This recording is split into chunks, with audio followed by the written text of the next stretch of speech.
Bueno, yo les invito a que abramos nuestras Biblias en el Salmo 90, versículo 10. A algunos no les va a gustar lo que yo voy a leer, pero está en la Biblia, así que no le queda más remedio. Salmo 90, versículo 10. Sí, es un solo versículo. Y ustedes se darán cuenta fácilmente por qué lo leo. 70 años son los años que vivimos. Los más fuertes llegan hasta 80. Acá tenemos algunos que pasaron ya y siguen en carrera. Pero el orgullo de vivir tanto solo trae molestias y trabajo. Los años pronto pasan, lo mismo que nosotros. Ay, ay, ay. ¿Cuántos votan porque lo saquemos de la Biblia? Pero está.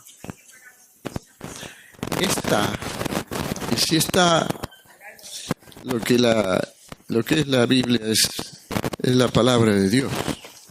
Es lo que Dios, a través de sus siervos, a través de Él mismo, nos dejó. Y nos dejó porque es la verdad.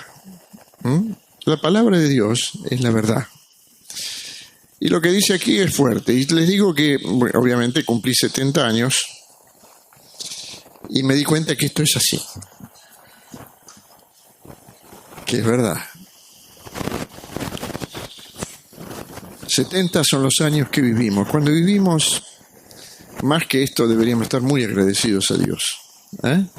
Muy agradecidos. Porque es regalo de Dios. Y seguimos en carrera, como decía uno de mis nietos, me dice, yo espero que viva 120 años. Digo, no sé qué va a pasar si yo llego a tener 120 años y estoy con él, que va a ser un viejo de 80, ¿de qué vamos a hablar? Pero bueno, es así. Necesariamente en algún momento, cuando llegamos a este tiempo de los 70 años, ustedes van a llegar, los que no llegaron y los que ya llegaron y lo pasaron, creo que me van a dar la razón. Es un momento que nos ponemos a pensar en el tiempo vivido y en el tiempo que nos queda, el tiempo que nos resta.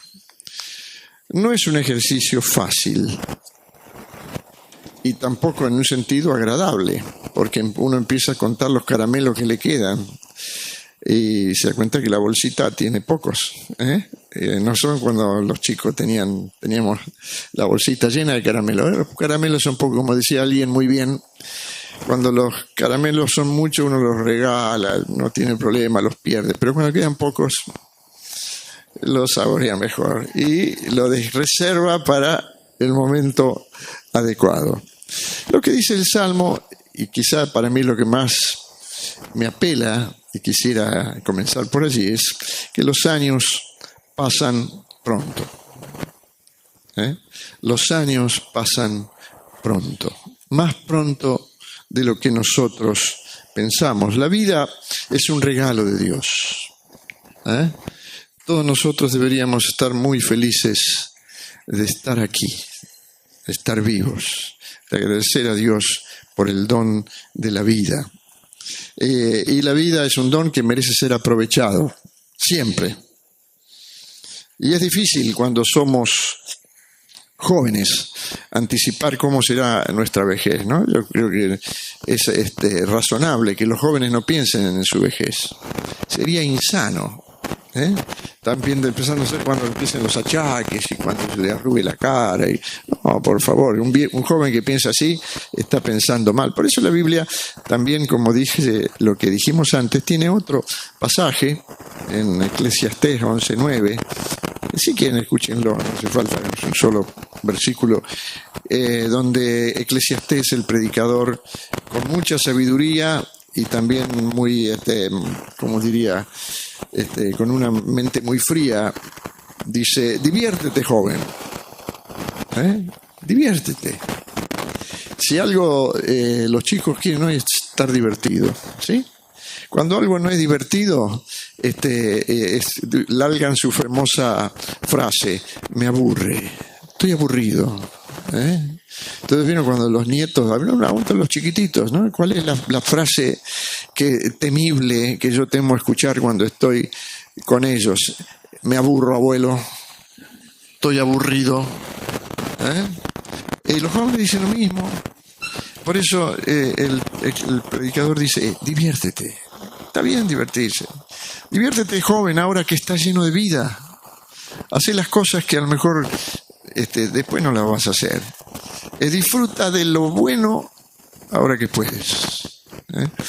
Yo veo a los chicos hacer deportes, hacer algunos ejercicios y algunas cosas, y yo ya no puedo. No lo puedo seguir. A veces me gustaría invitar a mis nietos a jugar al fútbol, pero sé que duro 3 minutos. Y ya estoy. La otra vez, hace tiempo, uno me dice, vamos a correr, abuelo. Y sí, empezó a correr y me dejó atrás, pero mal, ¿no? No doy. ¿Por qué? Porque es la fuerza de él, es su capacidad, es sus riesgos. Hace cosas que jamás una persona como yo, que llegué a los 70, podría hacer. Dice, déjate llevar por los impulsos de tu corazón y por todo lo que ves. Qué bueno, ¿eh? Los impulsos, ¿no es cierto? Los jóvenes, un joven que no tiene impulsos, que no ansía cosas, que no mira la cosa y se propone desafío, es un joven viejo. Pero los jóvenes son así por naturaleza. Entonces, el predicador dice, hagan todo eso. Pero recuerda que de todo ello Dios te pedirá cuentas. Qué equilibrada que es la palabra, Joven, hace todo lo que quieras, hacelo con todas tus ganas, divertite, probás. Pero ten en cuenta que de todas las cosas que hagas, Dios va a pedirte cuentas. Es bueno cuando llegamos a cierto lugar del camino, hacer memoria de nuestro recorrido. ¿De dónde salimos? ¿Dónde hemos llegado? ¿Cuánto nos falta recorrer? ¿Y cómo deberíamos hacerlo? Son 4 preguntas, 4 cosas que están delante nuestro. Y yo quiero simplemente esta mañana meditar, si quieren, casi sería esto un testimonio de vida, lo que yo quisiera dejarles esta mañana. Yo, en mi caso particular, no puedo estar más que agradecido a Dios por todo lo que Él ha hecho con mi vida, por cómo he llegado yo a los 70 años, más sabiendo de dónde salí, cuál fue el punto de partida. Jamás hubiera imaginado que Dios me hubiera podido traer hasta aquí. Jamás imaginé que una persona como yo podría estar delante de ustedes hablando en público. Ya me acostumbré a hablar en público. Yo me doy cuenta que algunos que no hablan seguido, cuando llegan acá adelante, ¿no? Todos en una cosita, no saben qué decir, cómo decir. Y es natural, porque no están acostumbrados. Yo, gracias a Dios, llegué hasta aquí siendo una persona que considero no soy lo más capacitado para estar frente al público, pero aquí estoy. Como no tengo la menor idea, pero aquí estoy. Y entonces hay un pasaje también de la palabra en Jeremías 29:11, en donde Dios dice, yo sé los planes que tengo para ustedes, planes para su bienestar y no para su mal, a fin de darles un futuro lleno de esperanza. Yo, el Señor, lo afirmo. Qué hermoso es este pasaje.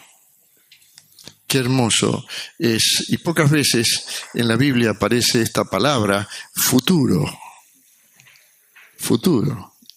Cuando Dios nos toma es porque quiere darnos un futuro. Quiere ponernos, decirnos, mira, hay algo para vos.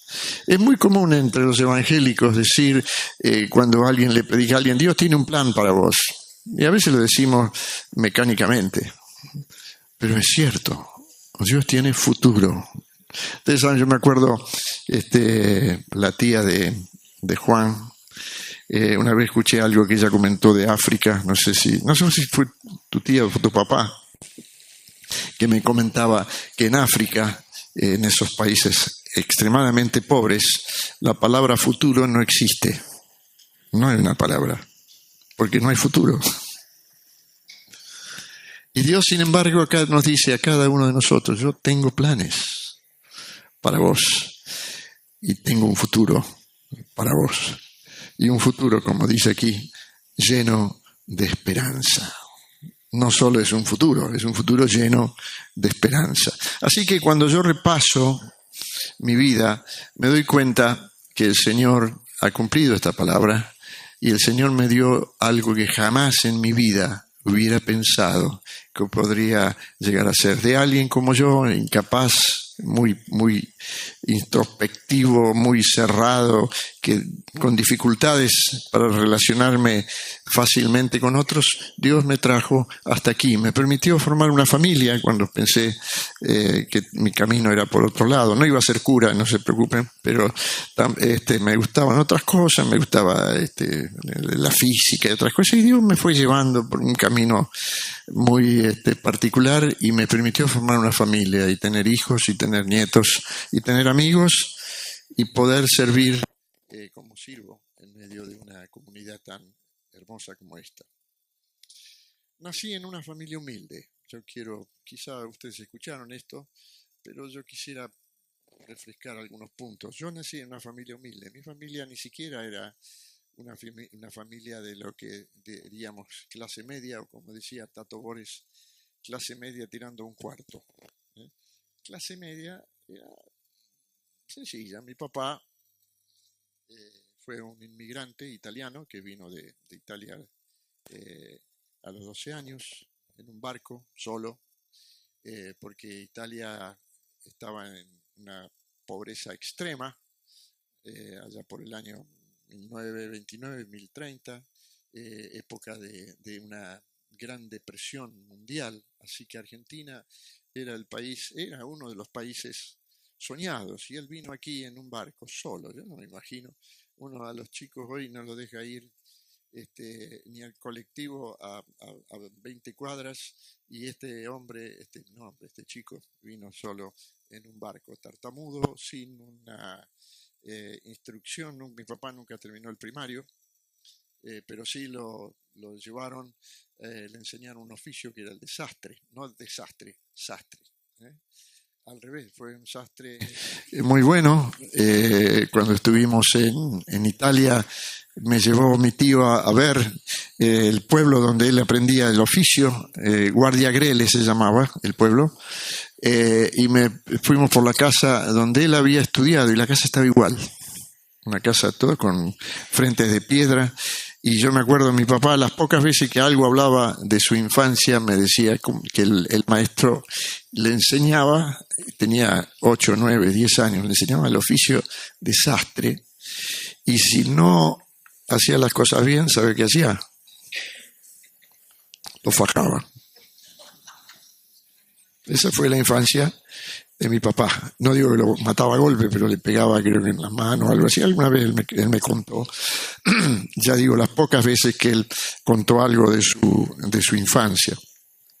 Ese fue mi papá. Llegó acá y vivió al comienzo durmiendo en el asiento de atrás de un auto, hasta que después no sé cómo siguió, y conoció después a mi mamá y se casó. Mi mamá es de San Luis, nació creo que en La Calera, y un pueblito cercano se llamaba Naschel. Alguno que ha ido por San Luis a lo mejor alguna vez puede haber pasado por ahí. Ni siquiera es un pueblo turístico, un pueblo muy, no digo muy pobre, porque tienes un pequeño pueblo ordenadito, pero no hay nada de nada. Cuando fuimos hace unos años con Elsa, conseguí la partida de nacimiento de mi mamá, así que ahí pude tener algún documento de saber quién era. Mi mamá también, padre desconocido,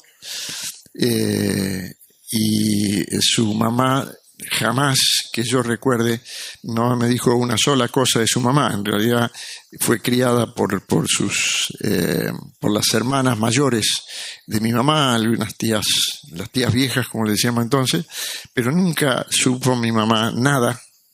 Y ni yo, por supuesto, bueno, no sé qué es lo que habrá sabido ella, pero yo de mi supuesta abuela no supe jamás nada, y mucho menos pensar en un abuelo que evidentemente fue uno de los tantos, quizá, hombres que tuvo la mamá de mi mamá, lo que hubiera sido mi abuela. Así que mi mamá fue criada por sus hermanas, y bueno, ni mi padre ni mi madre supieron lo que era una familia. Pero con todas sus falencias, un día se encontraron, se casaron y me tuvieron a mí. Yo soy el primogénito de ese matrimonio. Tengo un hermano que es menor que yo. Mi papá fue un hombre muy trabajador,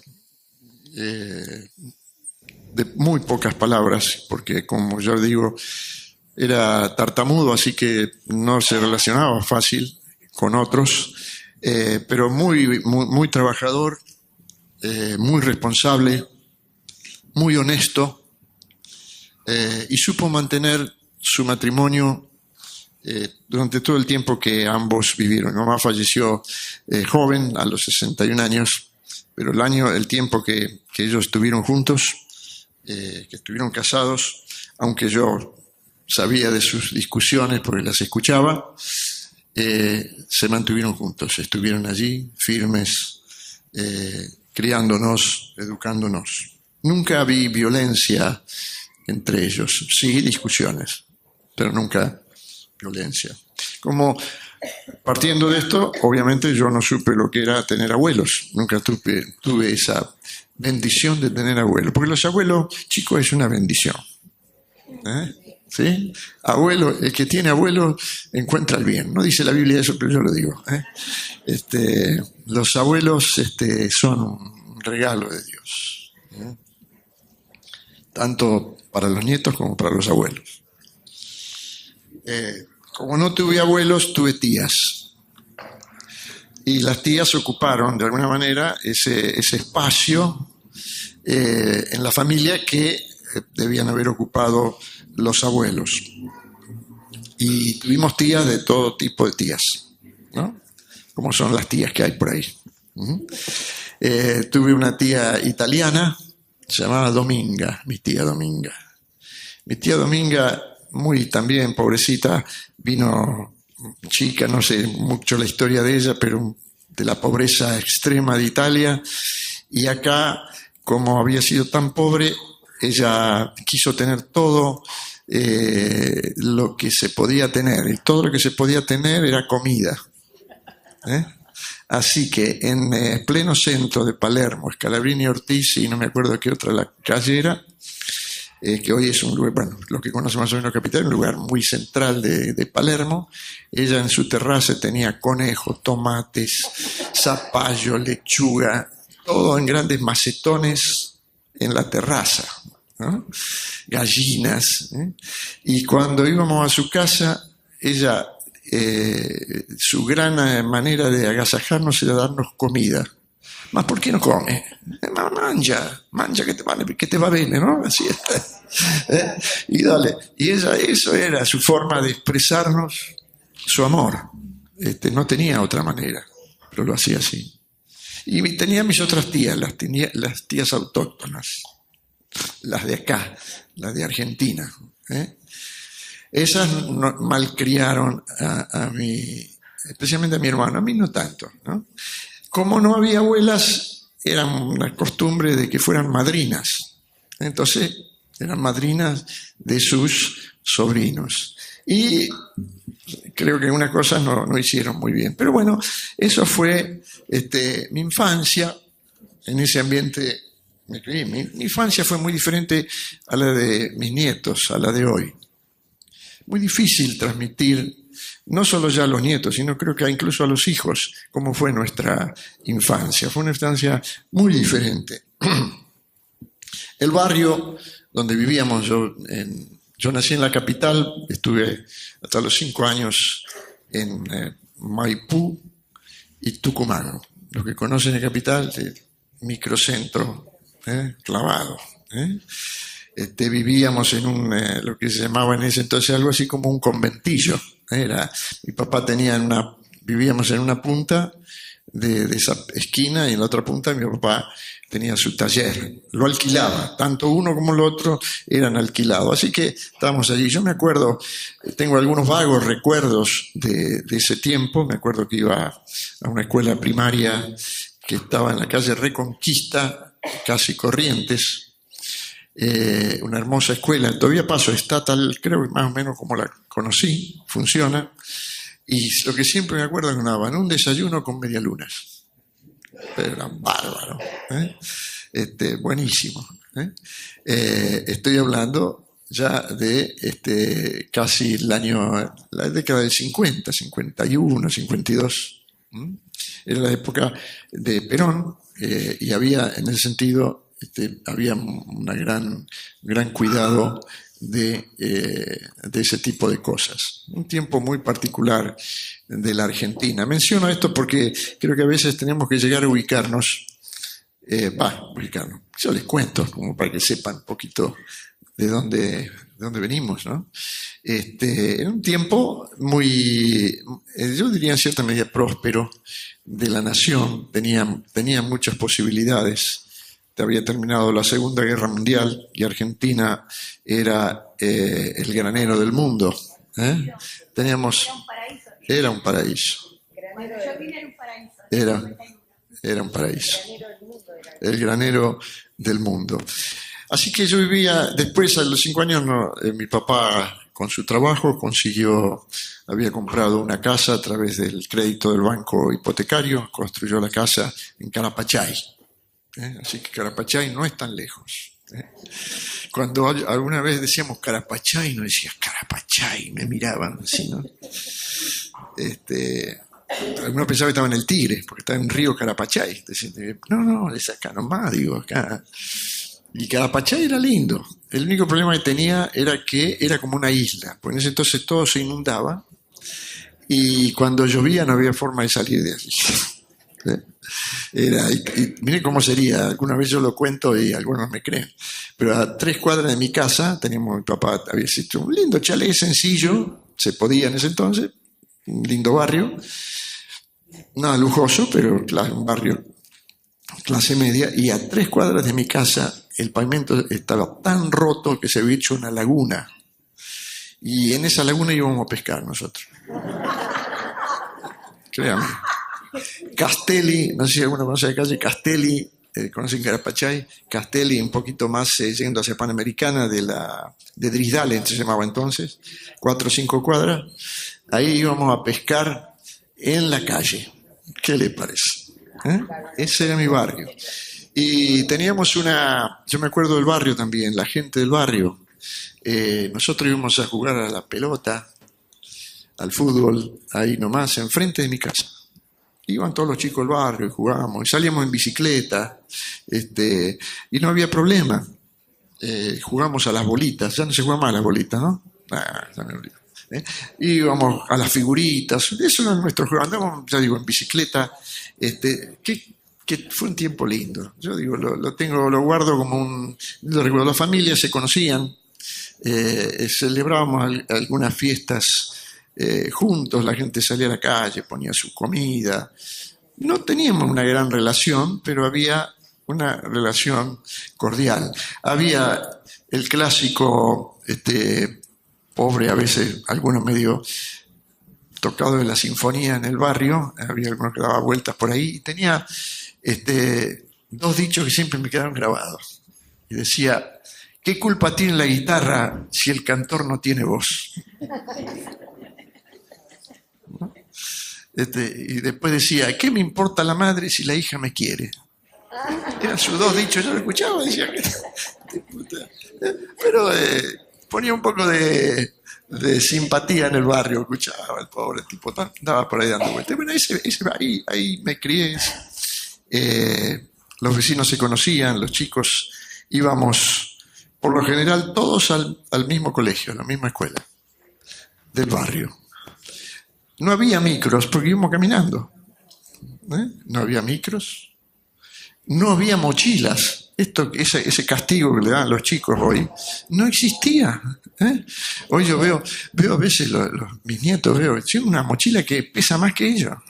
Oh, sí, ¿a dónde vas? A la escuela. Oh, ¿qué llevas? Yo no sé lo que lleva ahí adentro, pero lleva de todo. Nosotros teníamos los que son de mi tiempo se acordarán, teníamos un portafolio. Generalmente el buen portafolio de qué era? De cuero. Portafolio, la manijita, llevamos todo, nuestro guardapolvo, y ese era nuestro barrio. Las maestras nos enseñaban todo, no había profesores especiales de nada, ellas nos enseñaban todo. Y aprendíamos. Y, sí. 5 grados en una sola aula. 5 grados en una sola aula. El verdadero italiano y cuando ibas a tu casa hablabas en dialecto. ¿Eh? Pero me costó que escribir una carta, a mí me costó la vida. Pero aprendí. Aprendió. Y todos aprendimos. Teníamos respeto por los maestros. Yo a veces hoy cuando escucho a los chicos que me hablan del maestro y le dicen, che maestro, no traje tal cosa, ¿por qué no hace? ¿Así trata el maestro, el profesor? Sí, ¿por qué? Me dicen.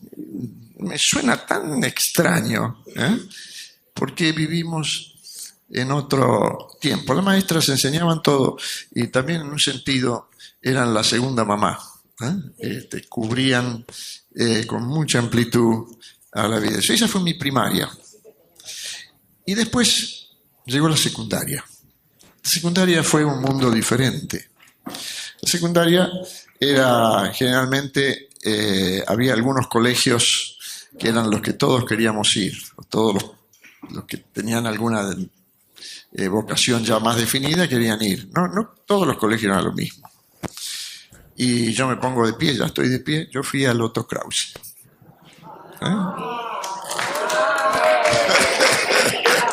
Que era, en ese entonces, era el industrial número 1. Algunos lo conocerán, está ahí cerca de la Facultad de Ingeniería. ¿Vos también, Osvaldo, fuiste ahí? ¿Qué colegio, no? Nos ponemos de pie cuando lo nombramos. No, ese es el Ragio. No, el Krause está allá en Paseo Colón. Paseo Colón 650, ¿no?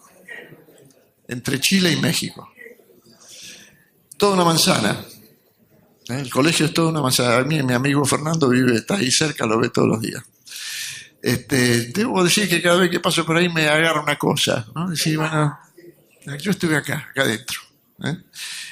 Colegio donde todos querían entrar, tuvimos que estudiar mucho para poder hacer el examen de ingreso que había que hacer en ese entonces y poder entrar. Y entramos, algunos de nosotros, otros siguieron otras carreras. Y entonces ahí me encontré con otro mundo. Era el mundo de gente que venía de muchos lugares, ya no era gente del barrio, era gente que venía de la zona sur, de la zona oeste. Y en vez de ir caminando, yo tenía 1 hora de viaje todos los días para ir a la escuela, al Krause. Viajaba en tren, y aunque todos no lo crean, a lo mejor alguno me dirá, ¿y qué es eso? Viajaba también en tranvía. Yo también. Llegamos a Retiro y tomaba el tranvía 20. Que ahí íbamos todos los que íbamos para ese lado, y el tranvía entraba a andar por ahí por Madero, y pum, pam, saltaba el trole. Entonces todos nos bajábamos a ponerle el trole. Son todos recuerdos que tengo de ese tiempo. Qué cosa, ¿no? Qué viejo que soy. Ustedes ya algunos no saben ni de lo que estoy hablando, no importa, pero fue un buen tiempo. Y mis compañeros eran desconocidos, era gente que yo ya no tenía una relación con ellos, y me di cuenta que venían de fondos muy diferentes al mío. Había de toda gente, había gente muy sencilla, que venía de hogares muy humildes, y había gente que venía de hogares donde evidentemente había gente de mucho dinero, cosa que he visto ahora cuando volví a ver a mis antiguos compañeros hace poco. Así que entré en otro mundo, y aunque vivimos 6 años juntos y nos relacionamos de alguna manera, debo decir, no fue la misma relación que yo había tenido antes. Había ocurrido un cambio. Me di cuenta también que ya no había maestros, había profesores. Y hay una diferencia, por lo menos en ese entonces había una diferencia muy grande entre un maestro y un profesor. El profesor no tenía piedad de nosotros. Si algo no estaba bien, te daba con un caño, pero mal. Pero eran gente que sabía, eran hombres que no, nadie iba a discutir con un profesor, pero no, algunos no tenían vuelta, te daban y algunos hasta parecía que te odiaban, ¿no? No te trataban bien. Y había otros que eran señores, ¿no? Me acuerdo siempre de un profesor que tuve de castellano, materia que en una escuela industrial es aborrecible directamente. Nosotros, los que están en la escuela técnica tienen la idea de que lo único que sirve es lo técnico, lo demás no sirve para nada, ¿no? No sé si tienen razón. Creo que no. Pero nos llegó un profesor, era un doctor, se llama el doctor Pita. Se llamaba Pita. Era un viejito que venía a dar clase con chaleco, bigotes, bajito, canoso, un hombre grande ya. Pero ese hombre nos hizo gustar el castellano. Miren que para salvaje como nosotros nos hizo gustar, porque era un hombre que tenía un don de gente. Y él siempre dijo algo que a mí siempre me quedó. Él dijo una vez, todas las personas tienen un barniz. Dice, hay que sacar el barniz para saber qué es lo que hay abajo. Me quedó, me sirvió. Bueno, tuve otros que no fueron tan buenos, pero me exigieron mucho y me hizo mucho bien. Viví mi adolescencia sin grandes conflictos. Yo creo que grandes partes de los conflictos hoy de la adolescencia no estuvieron presentes en mi vida. Mirando hacia atrás, reconozco que hubo un factor muy importante, y fue que de alguna manera yo en ese entonces participaba en una parroquia del barrio, parroquia católica, y esa pertenencia me preservó tanto moral como espiritualmente. No tuve grandes enseñanzas, pero tuve un núcleo de referencia, algunas personas que me ayudaron. Intuía a Dios. Ustedes saben que a Dios se lo intuye, ¿no? Uno va recorriendo su vida y ve, acá hay algo, ¿no? Hay algo más allá de lo de todos los días, hay algo más allá de las cosas, de los problemas, hay algo más allá. Ese algo que muchas veces no definimos es Dios, ¿no? Es Dios. Y en ese tiempo, algunas personas que conocí en la iglesia católica, en la cual, como digo, participé activamente, no fui simplemente alguien que iba a las misas, participé. Algunas de esas personas me inspiraron, me llamaron la atención, la forma en que vivían, lo que hacían. Yo siempre menciono una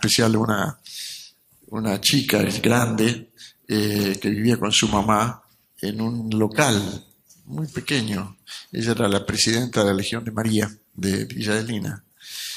Y me llamó la atención la entrega que esa mujer tenía, y también nunca escuché una queja en ella, a pesar de que podía tener motivos para quejarse por lo poco que la vida le había dado. Pero esa mujer para mí me llamó la atención, y descubrí, hubo algunos otros que me hicieron bien y a otros que me hicieron mal, ¿no? Algunos que me dijeron, yo creo que les comenté, uno que me agarró un día y me dijo que yo era muy cabezón, no me había convertido ni mucho menos, pero cuando teníamos esas discusiones filosóficas me dice, ¿qué te crees que esta piedra te dio la vida? Y me quedó, ese Miguel se llamaba, me hizo mal escuchar esa agresión para alguien que lo que estaba haciendo era todavía tratando de entender qué era la vida, qué era Dios y qué era un montón de cosas. Así que es como para tener cuidado en lo que decimos a otros. Pero Dios lo intuía. De alguna manera sabía que había algo que yo quería encontrar. Al terminar la secundaria, eso fue en el año 65, e iniciarme en la vida laboral y en la facultad, sobrevino otro cambio que yo considero también trascendente, tanto en la vida laboral que iniciaba como en la facultad. Había un ambiente hostil. Y digo por qué. Yo quiero que simplemente para ayudarnos a entender, o por lo menos para que lo tengan en cuenta. Era el año 1965. Gobernaba Arturo Illia, presidente radical, médico de Córdoba. Uno de los pocos hombres honestos que la Argentina ha tenido. Pero a ese hombre le hicieron la vida imposible. Lo llamaban Tortuga, le tiraron, me acuerdo, llenaron la Plaza de Mayo de tortugas, pero le hicieron la vida imposible. Y finalmente se tuvo que ir, en el año 1966 se fue. Pero todo eso generaba un ambiente en lo gremial, en lo político, y en lo laboral y en la facultad, un clima muy de mucha violencia, de mucha violencia. Inclusive yo recuerdo después de Illia viene la dictadura, comienza Onganía en ese entonces. Y ya digo, un tiempo muy difícil. Y en ese tiempo, con tantas convulsiones alrededor mío, me encontré con el Señor.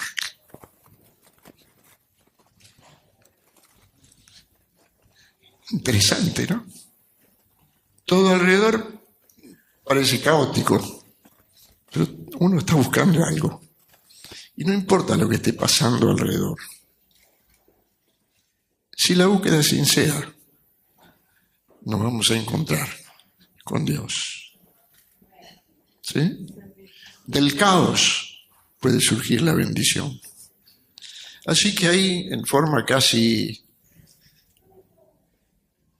inimaginable, alguien me llevó, un hombre sencillo, vive todavía, creo que está en Estados Unidos, pero no fue un flash, ¿eh? Alguien que de golpe me alineó las flechas y me permitió encontrarme con Jesús.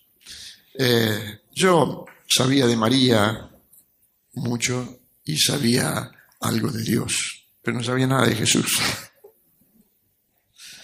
Así que cuando este hombre me presenta a Jesús como el camino, la verdad y la vida, y que nadie puede llegar al Padre si no es por Él, me cayó toda la ficha junta. Así que en medio del caos reinante a mi alrededor, me encontré con el Señor. Así que no te preocupes por lo que pasa alrededor, preocúpate por lo que hay en tu corazón.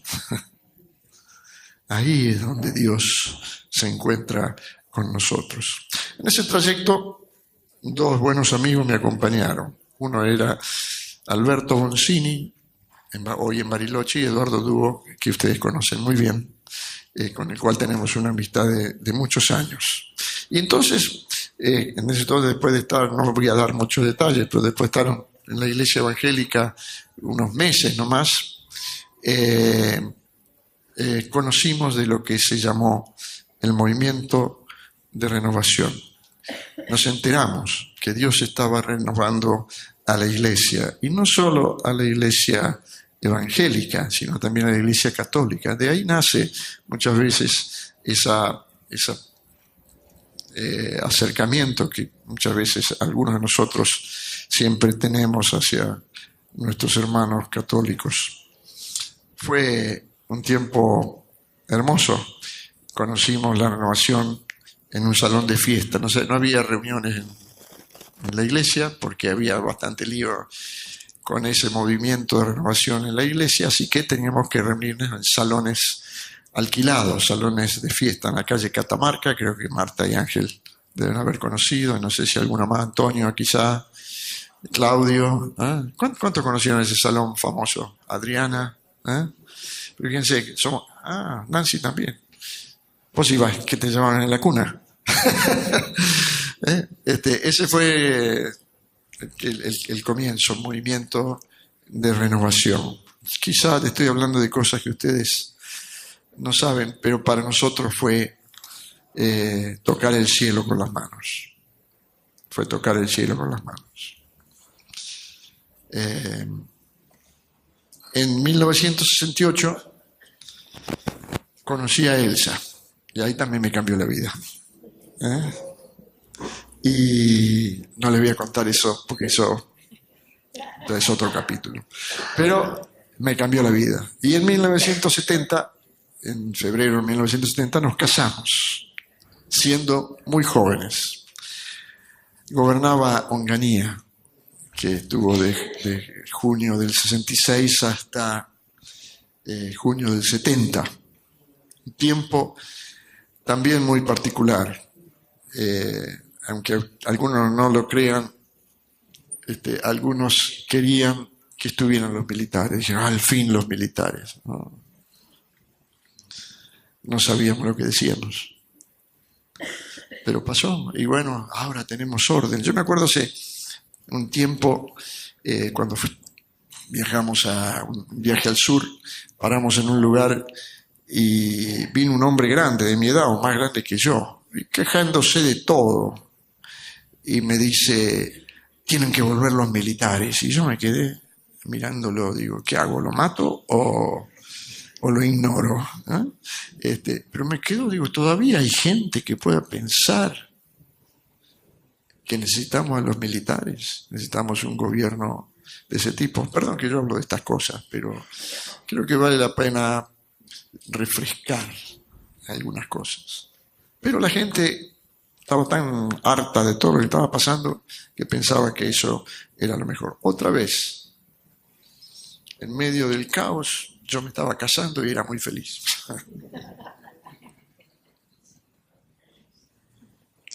Y ahí ya nos incorporamos definitivamente a la congregación de Villa Ballester, donde estaba Orville y Erma. Ahí conocí... a Orville lo conocí en realidad en Catamarca, en calle Catamarca, y como de golpe o casualidad estaba en zona norte y yo era de zona norte, caí en Villa Ballester. Y después, para mayor bendición, resulta que vivía a 2 cuadras de mi casa. Así que iniciamos allí una relación muy estrecha hasta el día de hoy y ellos se convirtieron en nuestros padres espirituales. Esto para que ustedes sepan por qué tenemos esta relación tan estrecha y tan fuerte. De paso digo, él cumplió años el 5 de agosto, 86 años. Los hijos tardaron en llegar, nos casamos en el 70, pero los hijos no llegaron hasta el 73. Sufrimos, lloramos, clamamos, y Dios otra vez nos sorprendió. No estaba, fue cuando ya no había casi posibilidades, que Dios dijo, bueno, ya está. Como dijo hoy Claudio, tiene que pasar el tiempo justo. Y llegó. Y tuvimos hijos. Y gracias a Dios estoy muy feliz de mis hijos. Desde 1970 en adelante vivimos un tiempo inolvidable. Se forjaron relaciones fraternales muy sólidas que persisten hasta el día de hoy. Aunque también sufrimos algunas pérdidas y sufrimos desilusiones y tristezas. Todo eso es parte de la vida. No nos quejamos. Vienen, están, las tenemos que aceptar. Son parte de lo que nos toca en lo que Dios nos ha dado. Mientras tanto, en Argentina se iniciaba un ciclo de dictaduras, golpes militares y anarquía.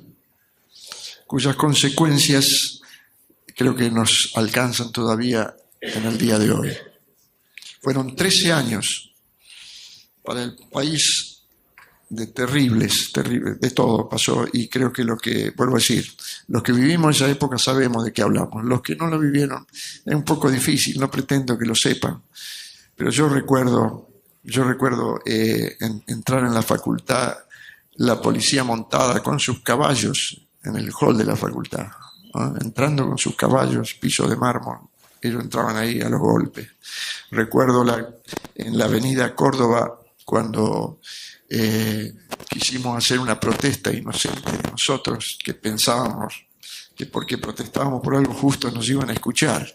Nos pusieron las tanquetas de la Federal en la avenida Córdoba, y yo lo único que atiné a hacer era meterme de cabeza en el subte que estaba por ahí cerca y escaparme. Porque eso era el tiempo, ahí no había misericordia, no había nada. Al que agarraban, primero lo encerramos y después le preguntamos quién es. Esos 13 años de locura en Argentina, que no debemos jamás pensar y olvidar, tampoco se vuelvan a repetir. Tengamos memoria. Pero los que no lo vivieron seguramente no saben mucho lo que eso significó. Alfonsín asumió en el año 83, fue la salida de la dictadura, y comenzamos un tiempo nuevo, que no fue sencillo tampoco, pero por lo menos se encarriló la Argentina hacia una democracia que desde entonces afortunadamente no hemos salido de allí.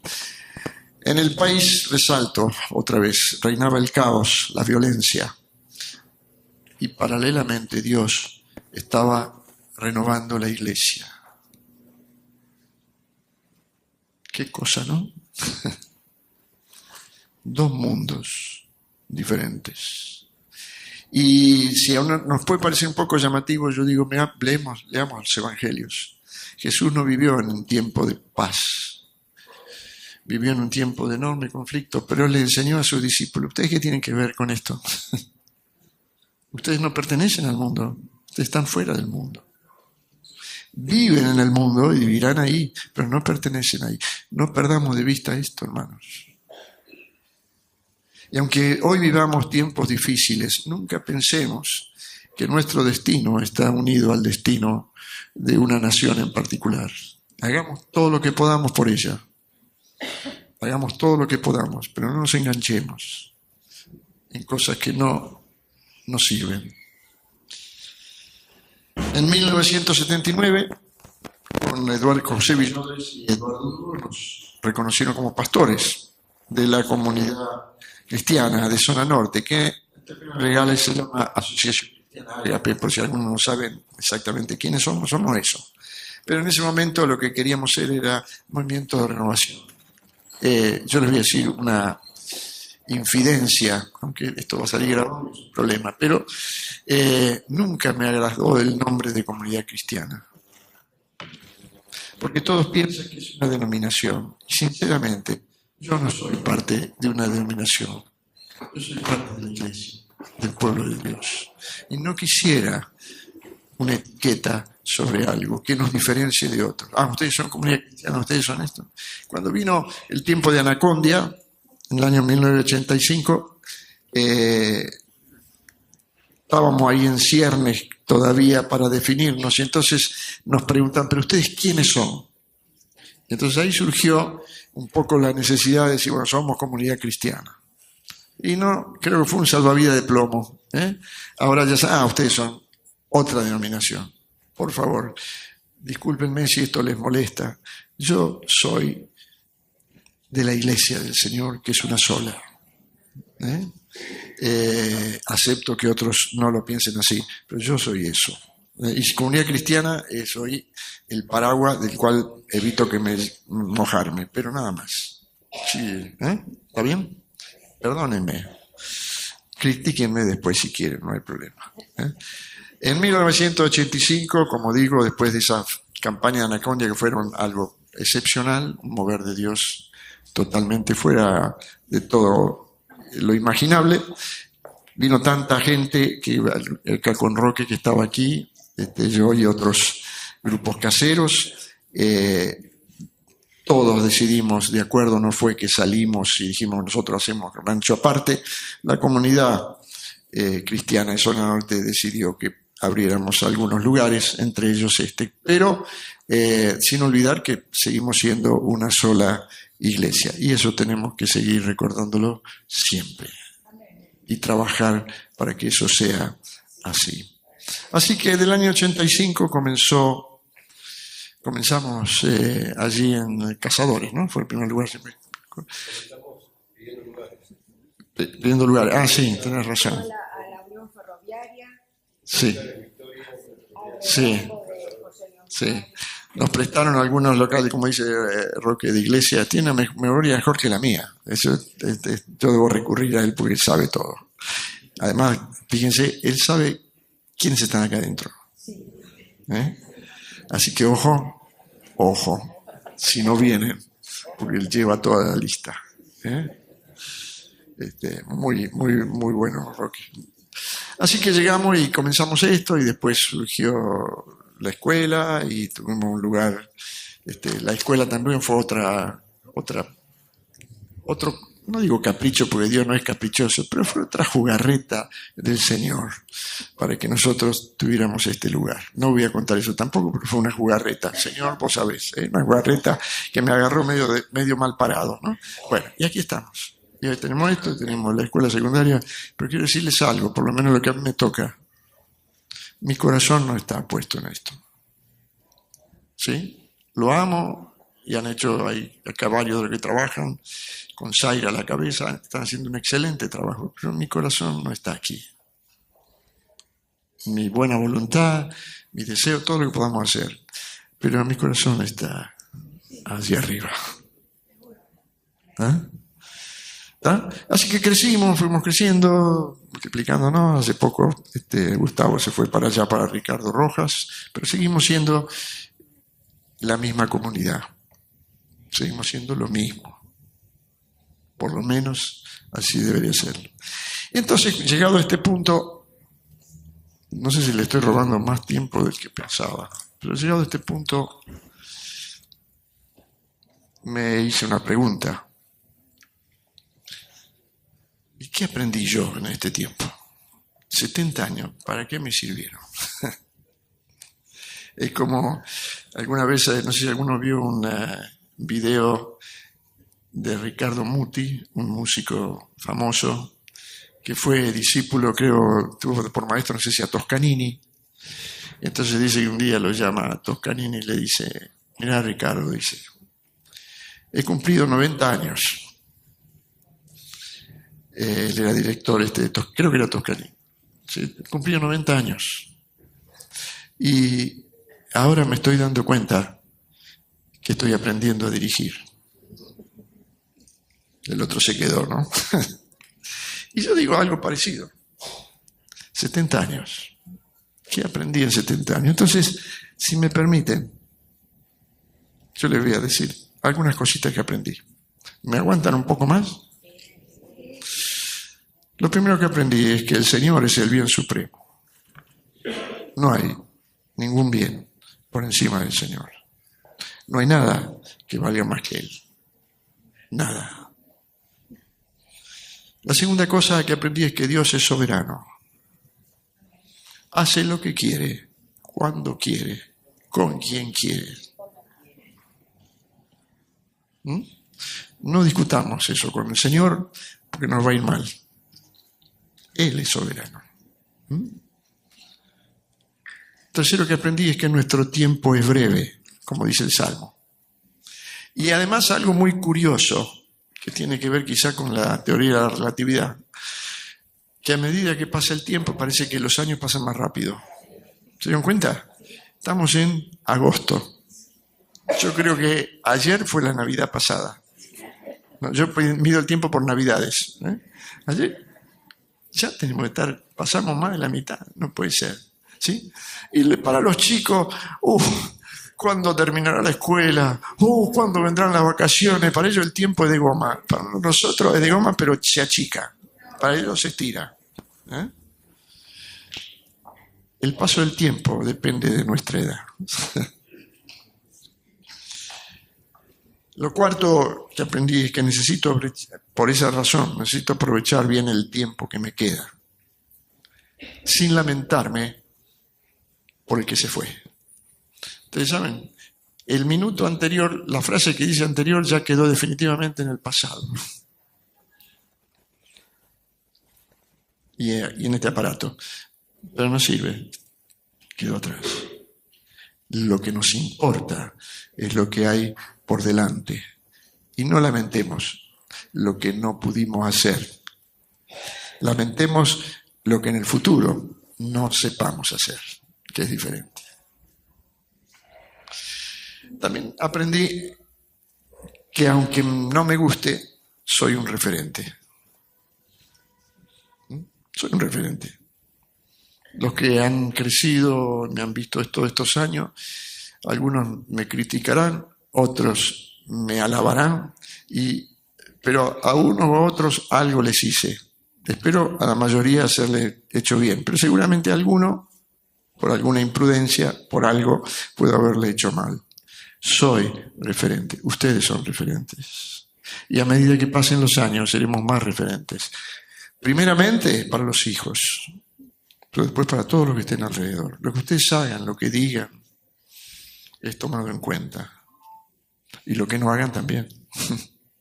Son referentes, ¿sí? Otro que aprendí es que debemos aceptar cuando algunas etapas terminan y otras comienzan. ¿Te has dado cuenta que la vida tiene etapas? Entonces, ya no puedo hacer más. Yo siempre he comentado varias veces, pero siempre ha sido para mí un ejemplo. Orville a los 60 años dijo, me voy. Y digo, ¿cómo te vas? Yo pienso cuando yo tenía 60 años, digo, él entendió que había un ciclo terminado. Y varios, no yo solo, pero varios nos quedamos llorando. Pero él dijo, no, ya está. Hice lo que tenía que hacer. Ahora es otra etapa, tengo que hacer otra cosa. Nosotros deberíamos ser igual. Hay etapas que terminan. No pretendan seguir siendo jóvenes cuando la cara se le cae a pedazos. El maquillaje no se resuelve. Mirta Legrand, un día se le va a caer todo y no sé qué va a quedar. Yo me acuerdo siempre, había una mujer, yo me acuerdo de eso, había una mujer que viajaba, hace muchos años yo viajaba en colectivo al trabajo, y me acuerdo que había una mujer que venía, pero estaba producida, pero al mango, en ese tiempo que no era tan común, me llamaba la atención, una mujer relativamente grande. Después dejé de viajar, no la vi más, y un día la encontré de casualidad, también no la conocía, la vi nomás. Sinceramente, parecía que se había arrugado toda. Pero era una cosa impresionante, yo me quedé, digo, ay, ¿qué le pasó? Una etapa termina. Yo tengo una gran admiración por Petty. Pero el cabello de blanco de Petty.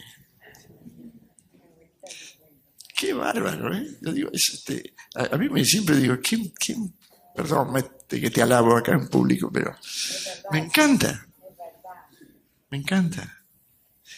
Y a veces me preocupa un poco cuando algunos se empiezan a teñir. La otra vez vi a alguien teñido, especialmente los hombres, ¿no? Disculpen los hombres, hoy me van a odiar algunos, pero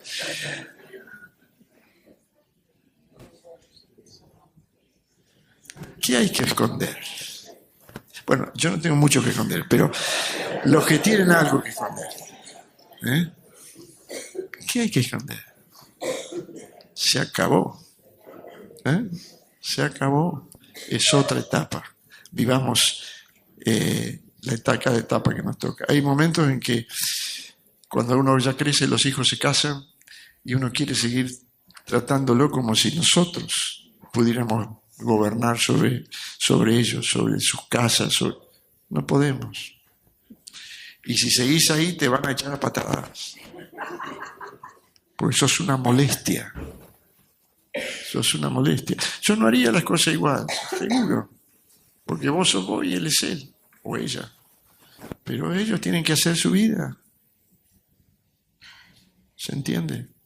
Eso lo aprendí en estos 70 años.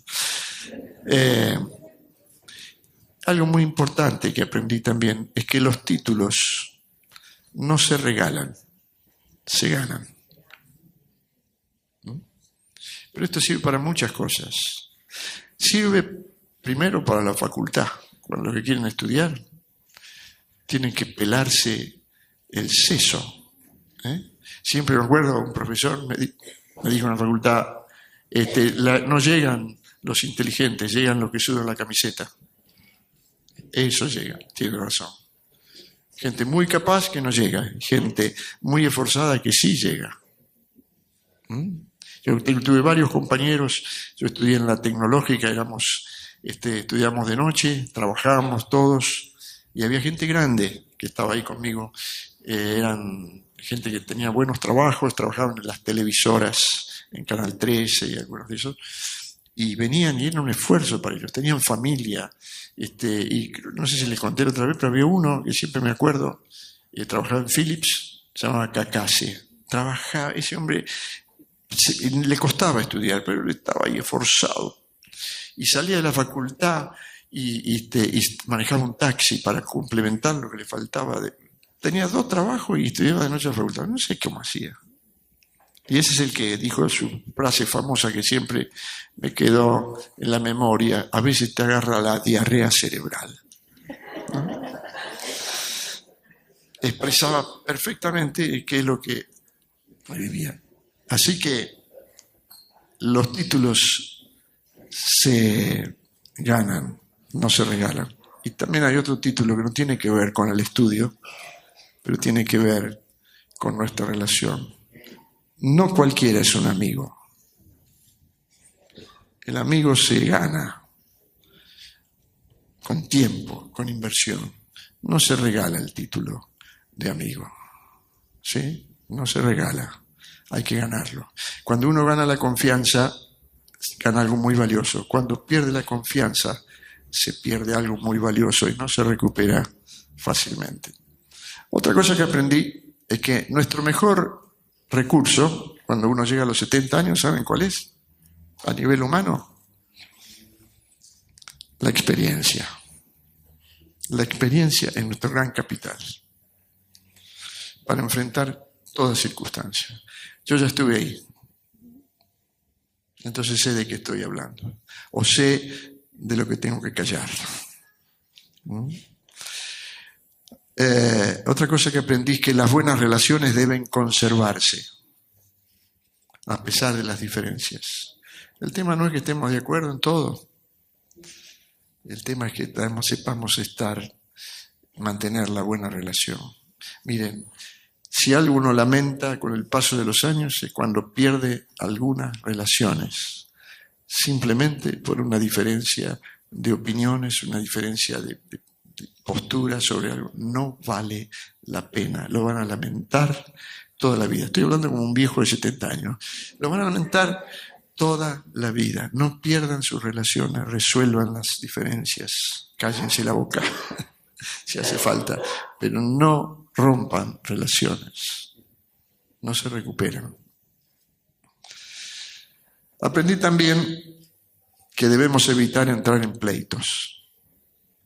El proverbio 25:8 dice: no entres apresuradamente en pleito, no sea que no sepas qué hacer al fin, después que tu prójimo te haya avergonzado. No entren en pleitos. Hay algunos abogados aquí, ya me he enemistado con ellos, puede volver a enemistarme. No vayan al abogado, resuelvan el pleito antes de llegar al abogado. Porque no, los abogados es como, qué sé yo, como la pastilla de cianuro, ¿no? Hay que tomársela y bueno, se acabó.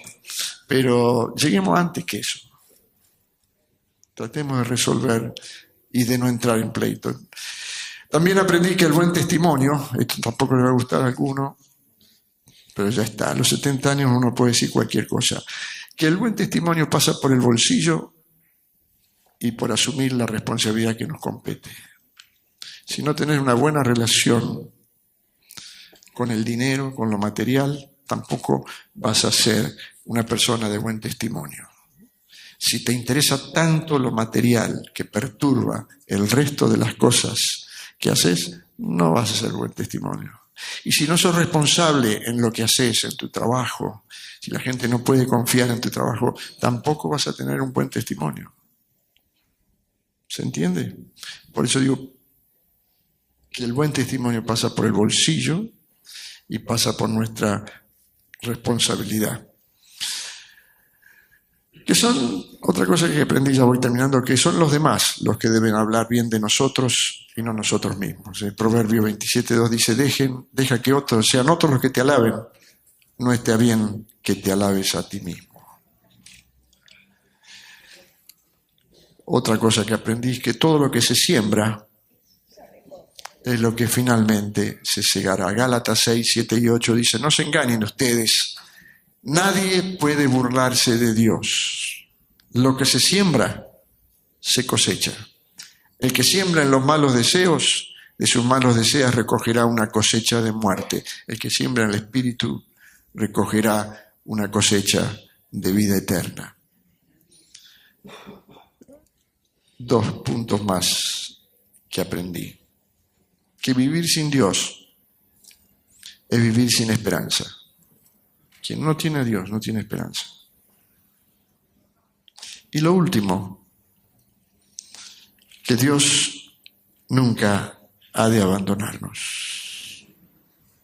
Dice el Salmo 27:10, aunque mi padre y mi madre me abandonen, tú, Señor, te harás cargo de mí. Yo quería simplemente dejarle, discúlpenme, me pasé, me parece un poco el tiempo, pero quería dejarle estos pensamientos de un anciano de 70 años, que está muy agradecido a Dios por lo que Dios nos ha regalado. El otro día fui a la municipalidad de la Ciudad de Buenos Aires a buscar una partida de nacimiento y la chica que me atiende me mira y me dice, ¿cuántos años tiene? Digo, 70. Ah, bueno, dice, para usted sin turno. Digo,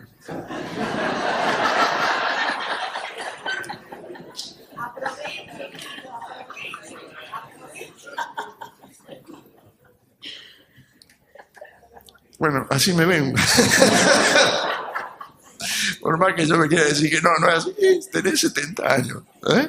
Tiene su... Sí.